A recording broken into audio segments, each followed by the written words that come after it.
370 का फैसला आ गया, क्या रिएक्शन है कश्मीर के अंदर लोगों का? क्योंकि आप खुद भी कश्मीर से हैं, तो यहाँ पर जो न्यूज़ चल रही है पाकिस्तान में, वो तो ये है कि जी कश्मीरी जो है वो बहुत अपसेट हैं और उनसे ज़बरदस्ती में शॉप्स ओपन करवाई गई, उन्हें ज़बरदस्ती काम पे भेजा गया, वरना तो वो जैसे स्ट्राइक करने जा रहे थे या इस किस्म का कोई प्रोटेस्ट पे जाने वाले थे, लेकिन हो नहीं पाया। क्या कहेंगे आप इस डिसीजन का? जाने वाले थे, मतलब कितने और डेस्परेट हो सकते हैं ये लोग। जाने वाले थे का क्या मतलब है? अगर जाना होता तो चले जाते, क्यों नहीं गए फिर? अरे ये देखिए क्या है आरजू, ये पुरानी बात हो चुकी है फ्रैंकली स्पीकिंग। इस पे बस मोहर लगाई गई है। बीजेपी को जो करना था वो उन्होंने 4 साल पहले कर लिया। ये बीजेपी का मूव नहीं था, ये सुप्रीम कोर्ट ऑफ इंडिया ने जो है ये डिसीजन लिया है।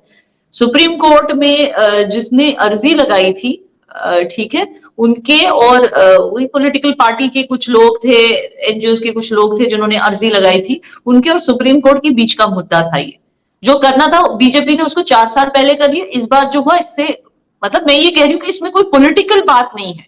ये वही चीज है कि किसी ने बीजेपी के किसी मूव पे केस किया, पिटीशन फाइल की, पिटीशन का वर्डिक्ट जो है वो कल आया। तो इतनी सी बात है। और जो वो वर्डिक्ट है, अब जाहिर सी बात है कि जिसने पिटीशन लगाई थी वो इस उम्मीद से थे कि जीत उनकी होगी। लेकिन क्योंकि इस डिसीजन में सुप्रीम कोर्ट को कोई गलती नहीं नजर आई, कोई मैलिफाइड इंटेंशंस नहीं, यानी कि सुप्रीम कोर्ट को ऐसी नहीं लगा कि इसको हटाने के बाद, अब 4 साल जो गुजर गए हैं, इसको हटाने के बाद अवाम के साथ कुछ गलत किया गया या अवाम को किसी तरह से धोखे में रखा गया या अवाम को किसी तरह से लूटा गया या उनके साथ कोई तशद्दुद हुआ, या उनके साथ कोई ऐसे ना जुल्म सितम हुआ, ऐसे कुछ सामने नहीं आया कि ये डिसीजन लेने के बाद अवाम के साथ कुछ गलत या बुरा हुआ। एक ये भी रीजन था जिसकी वजह से सुप्रीम कोर्ट ने ये वर्डिक्ट पास किया। और एक ये भी रीजन था कि क्योंकि जिन्होंने पिटीशन फाइल की थी उनका ये कहना था कि जिस तरीके से इसको हटाया गया था वो गलत था। तो उस तरीके पे भी बहुत डीपली जो है, आप सोच सकते हो कि 4 साल लगे इस डिसीजन को आने के लिए। तो बहुत डीपली स्टडी करने के बाद इस डिसीजन पे आई सुप्रीम कोर्ट की वो तरीका भी अवैध नहीं था, वो तरीका भी नाजायज नहीं था जिस तरीके से उसको हटाया गया। प्रेसिडेंट को पूरा हक था उसको हटाने का, और वो हटना उसका लाजमी था क्योंकि वो टेम्पररी अरेंजमेंट था वैसे भी। तो बहुत सारी ऐसी चीजें हैं जिसपे सुप्रीम कोर्ट ने अपनी मोहर लगा दी। लेकिन यही चीज जो है मरकजी सरकार तो 4 साल पहले से कह रही है, लेकिन जिनको मरकजी सरकार पे भरोसा नहीं था,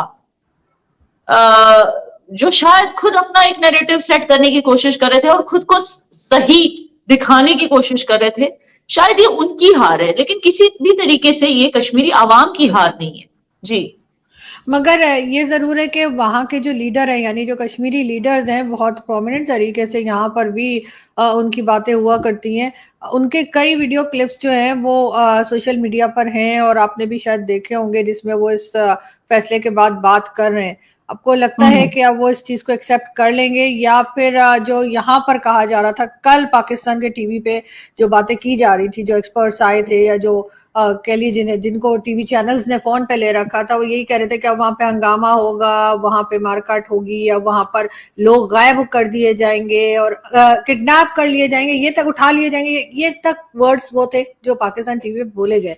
ऐसा कुछ लगता है आपको होने लगा है? देखिए मैं या तो बॉलीवुड मूवीज देखती हूँ या नेटफ्लिक्स देखती हूँ, मैं पाकिस्तानी चैनल्स तो नहीं देखती। और पाकिस्तानी चैनल देख भी लूं तो न्यूज तो बिल्कुल नहीं देखती, तो मुझे नहीं पता कि वहां पे क्या बोला जा रहा था। लेकिन जाहिर सी बात है कि फिर वही रेटोरिक, जब आवाम, देखिए मैं वही कह रही हूँ कि आवाम को अगर रिएक्ट करना होता वो 4 साल पहले ही कर लिया होता आवाम ने। ना, और कल जो है ना कोई गिरफ्तारियां हुई, ना कोई दंगे हुए, ना फसादात हुए। कुछ लीडर्स ऐसे हैं जो कोशिश कर रहे थे ना ये कहने की कि हमें जी हाउस अरेस्ट कर लिया गया है। अच्छा, हाउस अरेस्ट में बैठ के उनके घर भी देखो ना कैसे हैं। उनके घर ऐसे हैं, इतने सालों से कश्मीर को लूट लूट के जो उन्होंने घरे बनाए हैं, उनके घर ऐसे कि उसके अंदर कैद होना तो किसी को भी मतलब गवारा होगा कि चलो भाई हमें कर ही लो हाउस अरेस्ट। इतने अच्छे हाउस तो है उनके, और वहां से बैठ के बड़े अच्छे से वो लंबी लंबी वीडियोस बना रहे हैं, उनको शेयर करते जा रहे हैं अपने ट्विटर अकाउंट पे हर जगह। इतनी तो उनको फ्रीडम है, फिर भी कह रहे हैं कि हमें हाउस अरेस्ट किया गया। देखिए इट इज वेरी क्लियर, ना कोई दुकानें बंद थी, ना कोई हड़ताल हुई, ना किसी को अरेस्ट किया गया, ना कोई दंगे फसादात हुए, कुछ भी नहीं हुआ। तो आप इसी से समझ सकते हैं कि आवाम जो है, आवाम को कुछ फर्क नहीं पड़ता। जैसे मैंने कहा, जो उनको रिएक्ट, ठीक है, जाहिर बात है कि जब ये पहली बार हुआ था, 4 साल पहले जब हुआ था, आज तो सिर्फ कल तो सिर्फ वर्डिक्ट आया है सुप्रीम कोर्ट का, लेकिन 4 साल पहले जब ये असल में हुआ था, तब बहुत सारे ऐसे लोग थे कश्मीर में जो बहुत जाहिर सी बात है डरे हुए थे मुस्तकबिल को लेके, उन्हें नहीं पता था कि क्या होने वाला। लेकिन अब 4 साल बीत गए, इन 4 सालों में कितनी नई स्कीमें आई, इन 4 सालों में कोविड आया और चला गया, बहुत ऐसी चीजें हुई जो इन्होंने मतलब कोविड एक ऐसी चीज है जिससे कश्मीरी आवाम पूरे देश के साथ स्टेप बाय स्टेप चल रही थी। हमारे भी वही दर्द थे जिससे पूरा देश जिससे जिसमें उलझा हुआ था। हमारे भी लोग मर रहे थे कोविड से।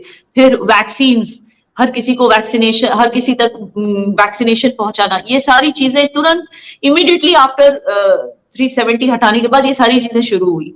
तो एक जो है ना, दर्द से जुड़ जाते हैं, ऐसे कहते हैं ना, तो कश्मीर भारत के साथ दर्द की वजह से जुड़ गया, क्योंकि स्ट्रेट आफ्टर 370 हटने के बाद कोविड आ गया। फिर उसके बाद जो इतने सारे एमओयू साइन हुए, इतनी सारी जो है डेवलपमेंट प्रोजेक्ट्स वहां शुरू हो गई, इतनी सारी, फिर उसके बाद 4 जो इंडिपेंडेंस डे सेलिब्रेशंस हुए। आप देखिए लगातार हर पासिंग इंडिपेंडेंस डे पे आप ज्यादा लोगों की भीड़ देखेंगे। अगर आप वीडियोस उठा के देखें, जो लाल चौक में for example independence day celebrate करने आए थे, अगर आप कंपेयर करें तो 2019 का इंडिपेंडेंस डे देखिए और 2023 का इंडिपेंडेंस डे देखिए, आप देखेंगे कि कितने सारे कश्मीरी हाथ में तिरंगा लेके घूम रहे हैं।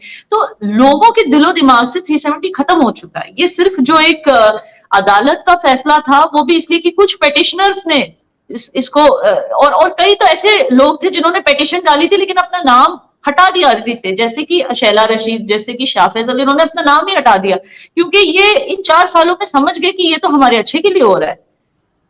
तो पाकिस्तानी चैनल्स पे जो चल रहा है वो तो चलता रहेगा, और दुनिया अब इसकी ना यूज टू हो गई है, कि दुनिया को पता है, इसकी आदत हो गई है दुनिया को कि पाकिस्तान में सिर्फ झूठ ही चलता है जी। लेकिन पाकिस्तान तो जाहिर है कि इसके ऊपर बात करेगा और करता रहेगा, कश्मीर के ऊपर खास तौर पे। और कल भी मैं देख रही थी कि जो हमारे एक तो खैर आर्मी की तरफ से आए हुए थे, जो डिफेंस एक्सपर्ट थे, वो बात कर रहे थे, 2-4 और लोग थे, तो उन्हीं की बातें मैं आपको बता रही हूँ, उनके आपने जाहिर नहीं देखा होगा।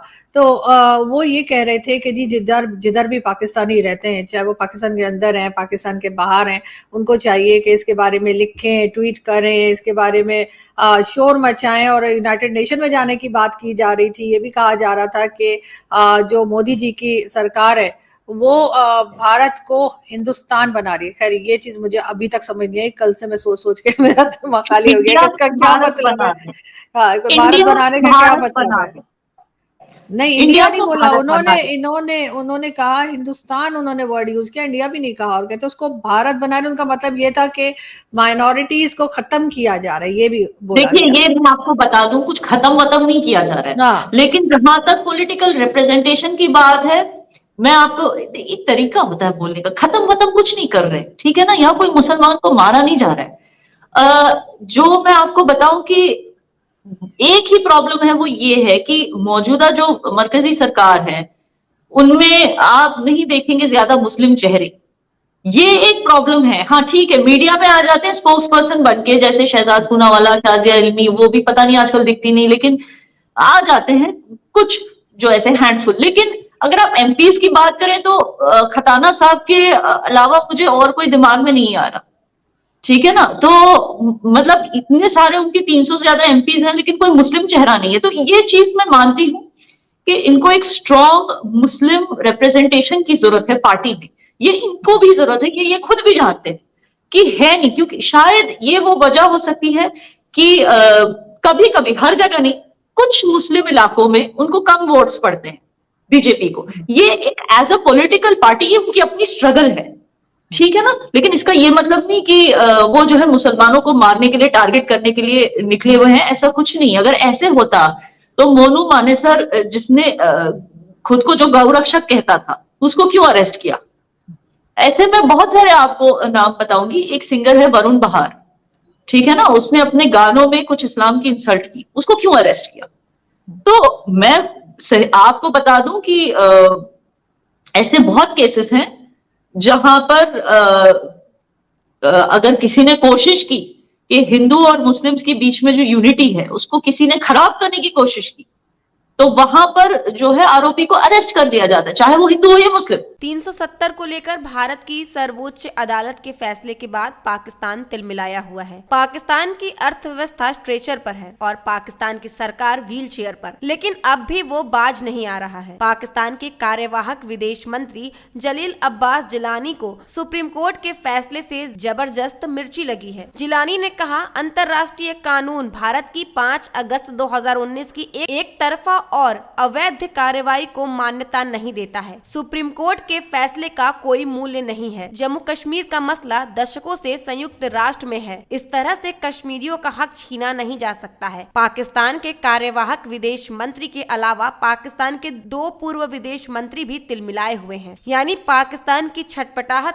तो साफ नजर आ रही है और इसे समझा भी जा सकता है। ये वही मुल्क है जो इतना बदनाम हो चुका है कि कहीं भी आतंकी घटना हो तो उसके तार सीधे पाकिस्तान से जुड़ते हैं, लेकिन भारत ने पाकिस्तान को उसके हाल पर छोड़ दिया है। भारत को फिक्र अपने नागरिकों की है। भारत को फिक्र कश्मीर घाटी की है।